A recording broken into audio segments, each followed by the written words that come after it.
Hey guys, it's Beth. Welcome. I have this pumpkin spice pad from Recollections, and it's from 2018.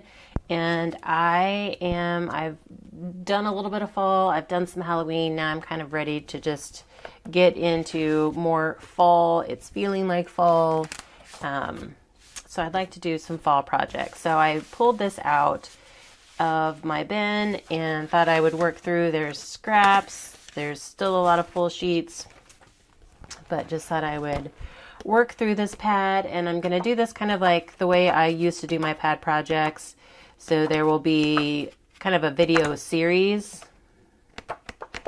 of the projects. So like I will probably have a project attached to kind of this pad introduction, and then there will just be different project videos throughout, and then we'll do a wrap-up video at the end. I just figure with a pad this size, it's going to be easier to do that than try and, work through the whole pad together with you in one super long video. So my plans for this pad, I'm not totally sure. I would like to get I want to make some pumpkin spice lovers packets for craft shows. Those have sold well in the past couple of years, and it's just like a collection of pumpkin themed items, pumpkin flavored items. So I would like to make some of those, do some cards, maybe a gratitude journal. I think some of the patterns would lend itself, they're not totally fall. They might lend itself to like my get well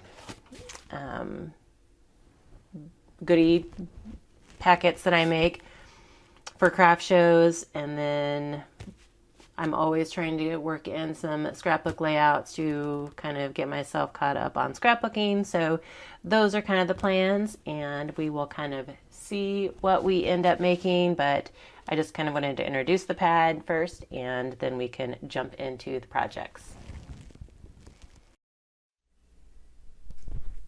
So I'm going to go ahead and start out with the October 2022 sheetload of cards sketch. And I've pulled out several sheets of paper that I want, and I'm going to skip the sentiment spot up there and use like a third pattern because I really wanted to highlight the pumpkins on one of the papers. So right now I'm just cutting down, I cut two of the sheets down to so I could get at least one 6x6 square out of those two patterns. And these I'm trimming up to be like the bits and pieces that go with the cards or go on the card fronts. So I have that extra bit left, and I'm trying to figure out what I want to do with it and decide to hold on to it. So I'm going to jump to my second pattern, cut a 6x6 square, because this is a special like 6x6 edition sheet load. And that's why I think I started, like technically I wouldn't have had to cut it down. I could have just cut the pieces, but it kind of just made it easier to have that starting point. So instead of using another 6x6 pattern for this little strip that goes in the middle, I'm just using a border strip that was kind of on a border strip cut apart page in this pad. And I decided that I wanted to use those owls. So I'm just using that as like the third pattern that the sketch calls for. And then here I am bringing in my fourth pattern because I want to use those pumpkins and a couple pieces of the blue and kind of orangish peach floral. I just thought they would be pretty.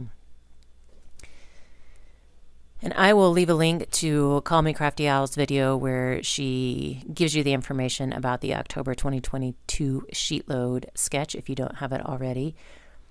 I love her sketches. They just make bulk card making so much easier and so fun, and she always has wonderful designs.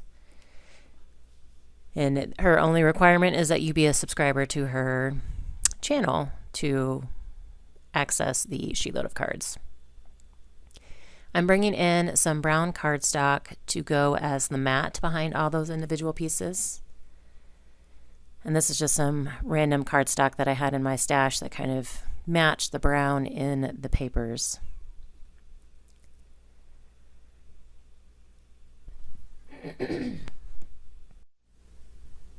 So I'm just trimming these to be the size needed.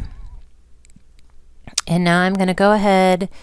At the beginning, I went ahead and cut down some panels to be like card mats on my card, and that was just because the background of these papers, it's not quite white and it's not really quite cream either. It's kind of somewhere in between. But I, for some reason, didn't like it against the white background, and so I took some of the wood grain patterns from the pad that kind of acted as a solid, and then trimmed those down to be 4 1/4 by 5 1/2, so it'll cover my whole white card base. I don't do this very often, just because I can never seem to get, like, the sizes never match up between my mat and the card bases, even though they're both 4 1/2 or 4 1/4 by 5 1/2. There's always like some overage or underage somewhere. Now I'm just trimming matte piece to go behind that owl. I wanted it to stand out a little bit more, but instead of using more of that brown, I decided to bring in some blue to highlight the blue that's in the rest of the patterns. This is actually a solid cardstock pad from Michaels that was a hot buy. It does have a little bit of texture, but it's not horribly noticeable, and the colors in it tend to match a lot of their fall pads, or it did several years ago when I got this pad. So that's why I decided to pull it out, and then I'm just using the blue there to kind of bring out some more of the blue in the papers. So adding that little panel there to my card mat, and then I'm going to add my mat to my card base, and I'm trying to line it up over on the left hand side. And then you can see that there's a little bit overage on the right hand side, either because I didn't get it straight or just because, even though I try to use the same measurements, something is off somewhere. So now I have to trim the back part of it as well. And now that first card is done. So for the next part here, I'm going to kind of do adhesive on all of the different pieces that go on the little brown mat there. And I'm going to do kind of the 3 main pieces on each mat, and then at the end I will come in and do the little strip that has the owls and the squirrels on it. I will do those all at the same time as well. I like this kind of assembly line production. It works for me. I know it doesn't work for everybody, and some people just don't enjoy doing it that way, but I just love playing with the paper, and I love using up my paper, and I love making a bunch of cards. So this is just a way that works for me so that I can do all of that a little bit faster. Now sometimes I don't have the space to do that. It just all depends on where I'm working or how big the pieces are, but these were all pretty little pieces that I could keep out of the way. And so when I'm matching up my pieces here, all I need to make sure is that I'm not using the orange leaves with the orange leaves for that side strip and then the bottom like rectangle. I'm just trying to make sure that those 2 pieces alternate between the orange leaves and then the multicolored leaves, but that top piece is always going to be the pumpkin paper. Even if it's the floral part of the pumpkin paper, like I don't have to think about that. A lot of times when I'm doing the sheet loads, I have to kind of pre-plan how things are going to go together to make sure I don't end up with 2 or 3 of the same pattern that are going in all the various places. That has happened to me before. So, but this one, since I'm really only alternating 2 of the panels, it's not that big of a deal. So this is the last one, and now I can go through and add adhesive to the back of my little critter strip there. And I love the color combination of these papers. They're kind of like non-traditional fall, like they're not the bright orange browns and golds. And I like the little touch of blue in there.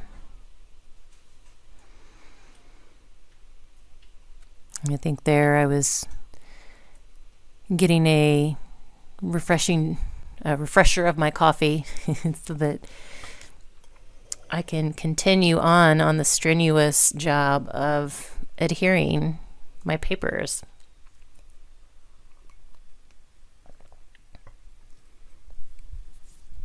But I had fun with this. To be honest, I actually have 2 of these pads. When I bought them, I think I bought them with something specific in mind, but it didn't quite work out, or maybe the patterns didn't work out how I wanted them to for the project I had in mind. So anyway, I now have 2 of them, and I've actually used bits and pieces of both of them. I think this was the pad I had used the most out of already, and so that's the one I decided to start with. And throughout my projects, I do pull in some extra sheets from that second pad, like if I need some additional patterns for something. So it's kind of nice to have that second one. I don't plan on using that second one up along with this one, but it is nice to be able to dig into that second one, and then that is that much more that's used out of that pad for the future.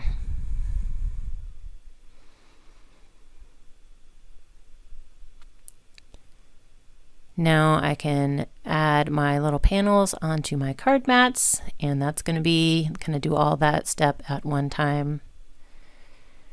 And then I realized, wait a minute, I don't have adhesive on that one. And I was trying to figure out why, and then I was like, oh, because I had adhesive on the ones above. Sometimes I just get in a groove.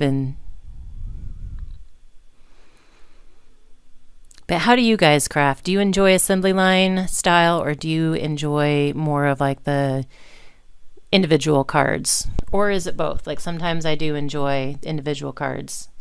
I believe there's a time and a place for both of them, but in this time in my life, assembly line tends to be more of what I work on. So let me know what your preference is, if you enjoy assembly line, or if you would rather do kind of like just the individual cards one at a time.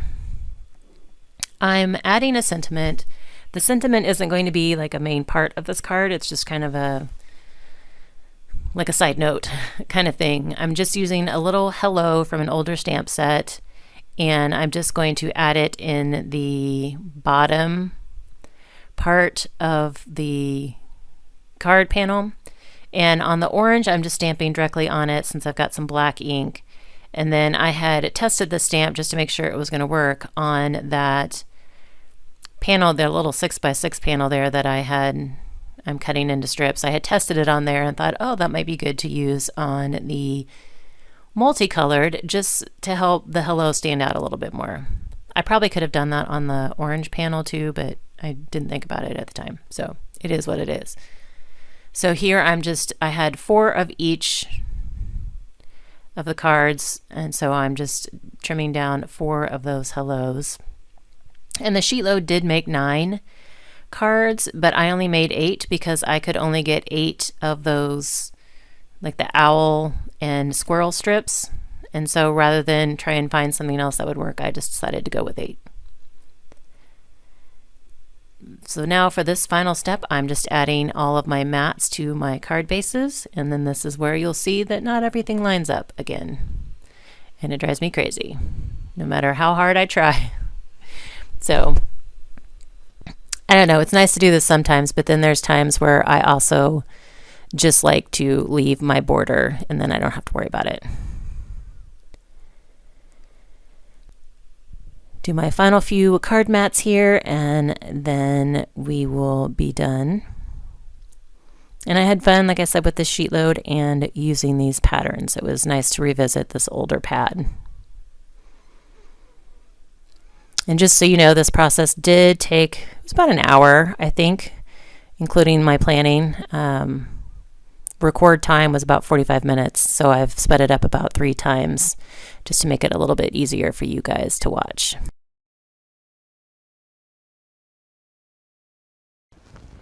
All right, here are my finished cards.